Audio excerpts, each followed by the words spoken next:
ಎಲ್ಲರಿಗೂ ಶ್ರೀ ಸತ್ಯದರ್ಶನ ವಾಹಿನಿಗೆ ಸ್ವಾಗತ ಸುಸ್ವಾಗತ. ಪ್ರಿಯ ವೀಕ್ಷಕರೇ, ನಮ್ಮಲ್ಲಿ ಯಾರೋ ಶ್ರೀ ಗಣೇಶನ ಹೆಸರನ್ನು ಕೇಳಿಲ್ಲವೇಳಿ? ಎಲ್ಲರೂ ಕೇಳಿದ್ದೇವೆ, ಪೂಜಿಸಿದ್ದೇವೆ, ವಿಘ್ನಗಳನ್ನು ನಿವಾರಿಸೆಂದು ಪರಿಪರಿಯಾಗಿ ಬೇಡಿದ್ದೇವೆ. ಯಾವುದೇ ಕೆಲಸ ಮಾಡುವ ಮುನ್ನ ಶ್ರೀ ಗಣೇಶನನ್ನು ಪೂಜಿಸಿ ಕಾಪಾಡೆಂದು ಬೇಡಿಕೊಂಡಿದ್ದೇವೆ. ಅನೇಕ ಗಣೇಶನ ದೇವಾಲಯಗಳಿಗೆ ಹೋಗಿ ನಮ್ಮ ಕಷ್ಟಗಳನ್ನು ಪರಿಹರಿಸೆಂದು ಪ್ರಾರ್ಥಿಸಿದ್ದೇವೆ. ನಮಗಿರುವ ದೋಷಗಳನ್ನು ಪರಿಹರಿಸೆಂದು ಬೇಡಿದ್ದೇವೆ. ಯಾವುದೇ ದೇವಾಲಯಗಳಿಗೆ ಭೇಟಿ ನೀಡಿದರೋ ಅಲ್ಲಿ ನಮಗೆ ಪ್ರಥಮ ಪೂಜೆಗೊಳ್ಳುವ ಗಣೇಶನ ಪೂಜೆ ಮತ್ತು ದರ್ಶನ ಲಭ್ಯವಾಗುತ್ತದೆ ಅಲ್ಲವೇ?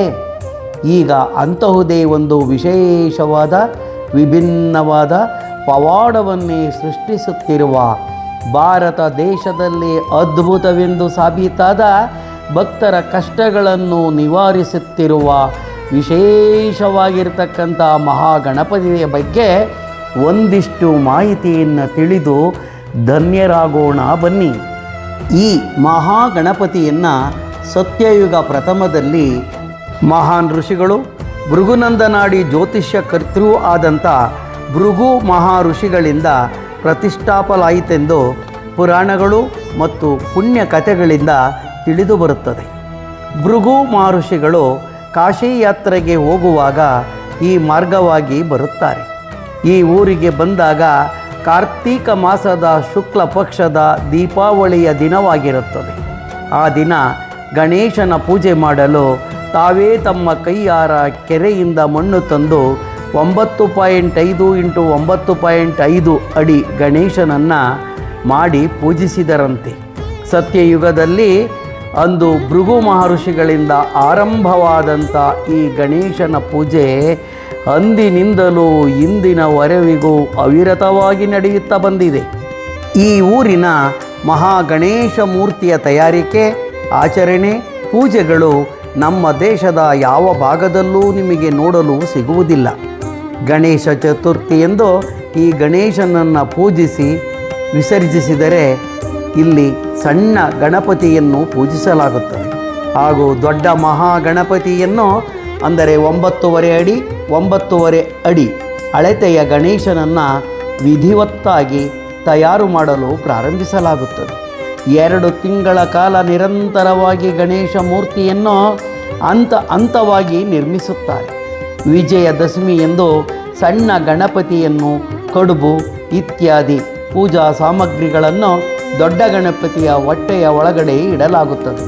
ಕಾರ್ತೀಕ ಮಾಸದ ಬಲಿಪಾಡ್ಯಮಿಯ ವೇಳೆಗೆ ಮೂರ್ತಿ ಕೆಲಸವನ್ನು ಮುಗಿಸಿ ದೀಪಾವಳಿಯೆಂದು ವಿದ್ಯುಕ್ತವಾಗಿ ಪೂಜಿಸಿ ಪ್ರತಿಷ್ಠಾಪಿಸಿ, ಮಣ್ಣಿನ ಮೂರ್ತಿಯಾದರೂ ಸಹ ವಜ್ರ ಖಚಿತವಾದ ಕಿರೀಟ ಮತ್ತು ಬೆಳ್ಳಿಯ ಆಭರಣಗಳ ಅಲಂಕಾರ ಕಣ್ಮನವನ್ನು ಸೆಳೆಯುತ್ತದೆ. ಈ ಗಣಪತಿಯ ದರ್ಶನಕ್ಕಾಗಿ ಪ್ರತಿದಿನ ಸಾವಿರಾರು ಭಕ್ತರು ದೂರಿನಿಂದ ಬರುತ್ತಾರೆ, ದರ್ಶನವನ್ನು ಪಡೆಯುತ್ತಾರೆ. ಶ್ರದ್ಧಾ ಭಕ್ತಿಯಿಂದ ಕಾರ್ತೀಕ ಮಾಸ ಪೂರ್ತಿ ವಿಶೇಷ ಪೂಜೆಗಳಿಂದ ಪೂಜಿಸಲಾಗುತ್ತದೆ. ಈ ಹಿಂದೆ ಮಾಡಿಕೊಂಡ ಹರಕೆ ಫಲಿಸಿದ ಕಾರಣ ಭಕ್ತಾದಿಗಳು ಇಲ್ಲಿಗೆ ತಂಡೋಪತಂಡವಾಗಿ ಆಗಮಿಸಿ ಹರಕೆಯನ್ನು ಸಲ್ಲಿಸುತ್ತಾರೆ, ಪೂಜಿಸುತ್ತಾರೆ. ಪರಿಪರಿಯಾಗಿ ತಮ್ಮ ಬೇಡಿಕೆಗಳನ್ನು ಮಹಾಗಣಪತಿಯಲ್ಲಿ ಹೇಳಿಕೊಳ್ಳುತ್ತಾರೆ.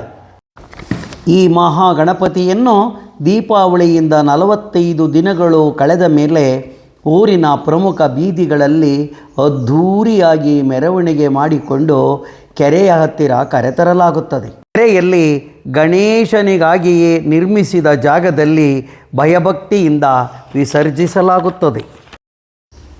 ಈ ಊರು ತುಮಕೂರಿನಿಂದ ಕೇವಲ 6 ಕಿಲೋಮೀಟರ್ ದೂರದಲ್ಲಿರುವ 10ನೆಯ ಶತಮಾನದಲ್ಲಿ ಈ ಊರನ್ನು ಗೂಳಿಗಳು, ಎತ್ತುಗಳು, ವೃಷಭಗಳು ಅತಿ ಹೆಚ್ಚಾಗಿದ್ದ ಕಾರಣ ವೃಷಭಪುರಿ ಪ್ರಾಂತ್ಯವೆಂದು ಕರೆಯಲಾಗುತ್ತಿತ್ತು.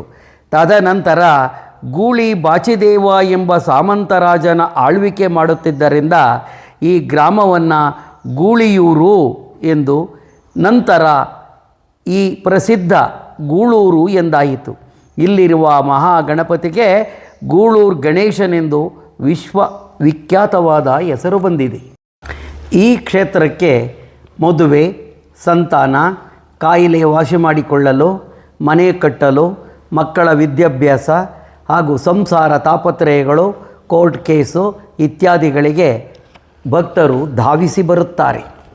ಇಲ್ಲಿಗೆ ಈ ವಿಡಿಯೋವನ್ನು ಮುಗಿಸುತ್ತಿದ್ದೇನೆ. ಮುಂದಿನ ವಿಡಿಯೋದಲ್ಲಿ ಉತ್ತಮ ಮಾಹಿತಿಯೊಂದಿಗೆ ನಿಮ್ಮಲ್ಲಿಗೆ ಬರುತ್ತೇನೆ. ಅಲ್ಲಿಯವರೆವಿಗೂ ಎಲ್ಲರಿಗೂ ಧನ್ಯವಾದಗಳು.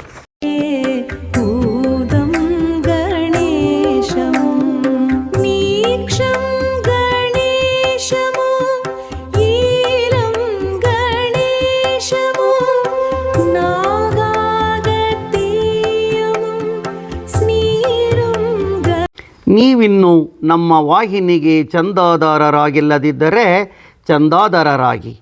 ಧನ್ಯವಾದಗಳು.